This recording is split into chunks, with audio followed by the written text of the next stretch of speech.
¿no? Fíjense la ubicación que tiene Siria en el Medio Oriente, ¿no? Ubicación privilegiada. Limitada por Turquía, Irak, Jordania, Israel, Líbano y el mar Mediterráneo. Hasta que se construyó el canal de Suez, era el paso único y obligado para el comercio entre lo que es África, de este lado de Europa y Asia. Un país muy rico en recursos naturales, mucho petróleo. Un país que no sufría de deuda externa, se autoabastecía, no sufría de desocupación ni de inseguridad. Es decir, una sociedad realmente muy calma. Una sociedad en la que uno no podía decir, esto no da para más, ¿no? Uno viviendo allí podría decir, bueno, no, esta gente no puede más, esto va a terminar en una revolución, va a terminar en una guerra civil, por la miseria, por el hambre, por la injusticia. No, era gente que realmente estaba muy bien. Y eso también explica que en realidad esta guerra, ¿no?, que nos ocupa en estos años en Siria, no fue una guerra comenzada en la calle propiamente, en medio del pueblo, sino una guerra programada afuera, sobre un escritorio, planeada con todos los detalles. Comienza la mal llamada primavera árabe, que no tiene nada de primaveral para los árabes. Se empiezan a dar los disturbios, ¿no?, en estos países, en Túnez, en Libia, en Egipto, se nos venía encima y no lo veíamos. En Siria la gente decía, aquí esto no puede ocurrir. Y los medios lo presentan como que finalmente el pueblo sirio también adhiere a la primavera árabe y sale pacíficamente a las calles para pedir democracia. Pero en realidad las noticias que nos llegaban, ¿no?, de nuestros vecinos, ¿no?, de estos pueblos, no concordaban con lo que veíamos por televisión. La gente decía en estos pueblos que habían ingresado grupos armados de fuera de Siria. Hablan otros dialectos, decían. Allá cada país tiene su dialecto. No son sirios, están provocando disturbios en el pueblo. Ya han descuartizado varios cristianos. Cristianos descuartizados en bolsas de basura, en el contenedor con un cartel, no tocar, es cristiano. Esas eran las manifestaciones pacíficas según la prensa. Cuando esto comienza a suceder y a multiplicarse en el país, y muy rápidamente, con estos grupos armados que entran de fuera, la gente sale a la calle. Ahí sí sale a la calle. En Damasco, en la capital, ahí la ven, Damasco, y en Alepo, la segunda ciudad del país, que es donde nosotros tenemos la misión. La gente salió a la calle, miles de personas, con pancartas, con carteles, banderas, para apoyar a su presidente, que se montó alrededor de esta historia, ¿no? Es el abandono de Occidente. El Papa lo llama el silencio cómplice de Occidente. Las veces que intentaron manifestarse y expresar realmente su opinión, su voz fue totalmente tergiversada. Y fíjense que todo esto que se armó en torno a esta guerra, ¿no?, obviamente es una operación muy grande, que requiere, por así decir, el apoyo de la opinión pública, la aprobación de la opinión pública. Es decir, que Occidente apruebe, ¿no?, que estos rebeldes moderados, ¿no?, que Occidente apruebe, ¿no?, que estos rebeldes, ¿no?, moderados, ¿no?, se levanten contra el dictador. Pero fíjense que es un error de Occidente, que nosotros cometemos como occidentales, de juzgar a los árabes con nuestros criterios occidentales.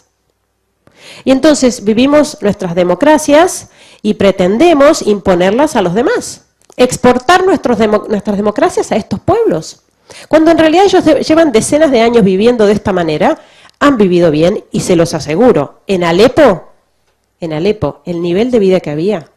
La gente no era que estaba envidiando las democracias o pseudodemocracias occidentales, para nada. Es más, los cristianos, aun siendo minoría, tenían cierta libertad religiosa, incluso para manifestarse, incluso para influir en el gobierno, para tener puestos en el gobierno, que como ellos dicen, quienes están refugiados ahora en Europa me lo han dicho, me he encontrado con personas sirias que me lo han dicho, libertades que aquí en Europa, en plena democracia, los cristianos no tienen.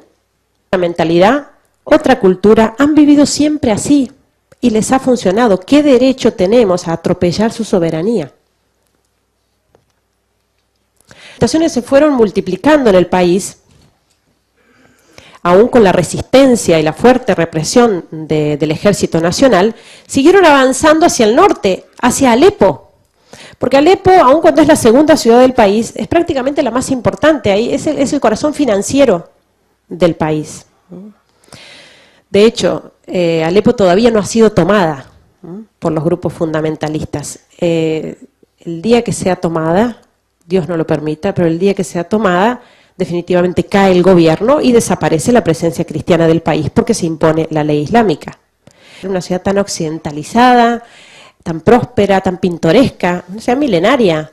Además famosa por sus grandes fiestas, sus eventos sociales, ¿no? E incluso sus excesos en la vida social. Y gente que lo último que se esperaba era encontrar sus barrios, ¿no? La hermosa ciudad de Alepo, convertida en una pila de escombros. Porque con la llegada de los terroristas de estos grupos, que fue de un día para el otro, varios barrios, sobre todo de la periferia, quedaron en este estado. Lo que hicieron estos grupos armados fue rodear la ciudad. Aquí tenemos un mapa de la ciudad de Alepo. Rodearon la ciudad. Ahí está nuestro barrio, Hay Shahba. Rodearon la ciudad y la sitiaron. Es decir, bloquearon completamente una ciudad de 5 millones de habitantes. Aun cuando el Ejército Nacional intentó retomar el control de las rutas de acceso, no lo logró hasta pasado un año. De manera que, con rutas cerradas, salía a la calle y arrancaba ramas de los árboles para cocinar algo para comer. El tema de la luz, el agua, ¿no? Desde entonces han tomado usinas eléctricas. Tenemos 1 hora o 2 horas de electricidad por día, cuando tenemos. Ahora, actualmente, la ciudad de Alepo lleva 50 días sin electricidad.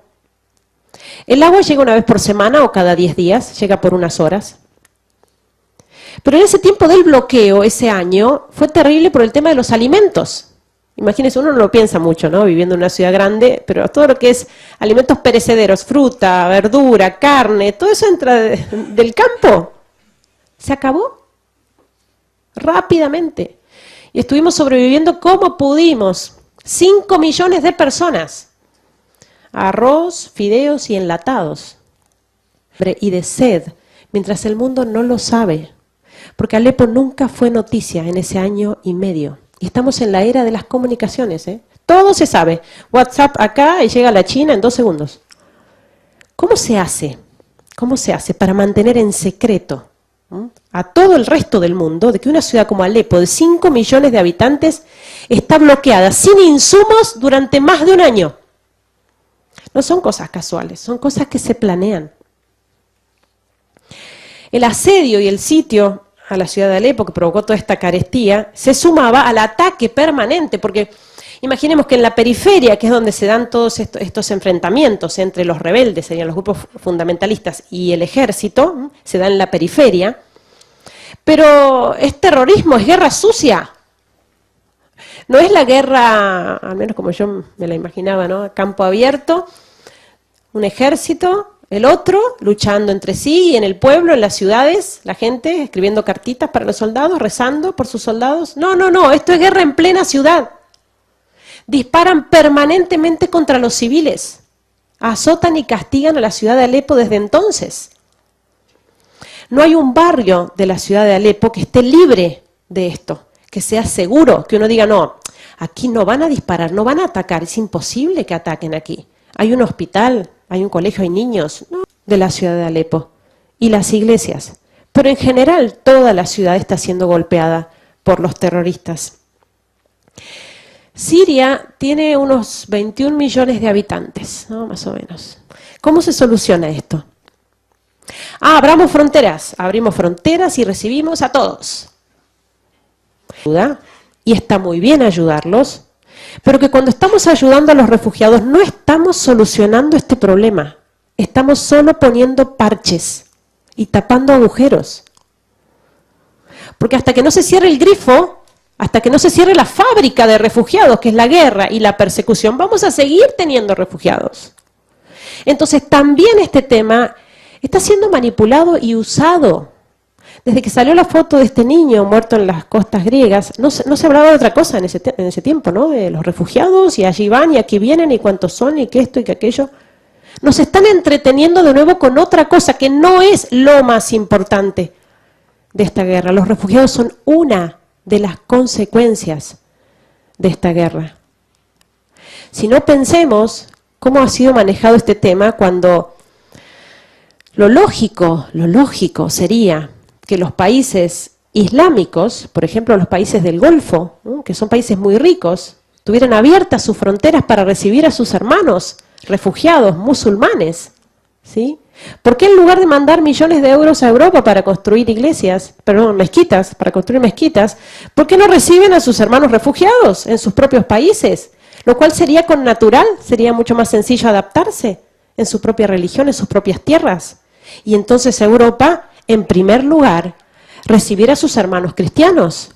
El Sharia no viene de la guerra de Siria. Entró de todo.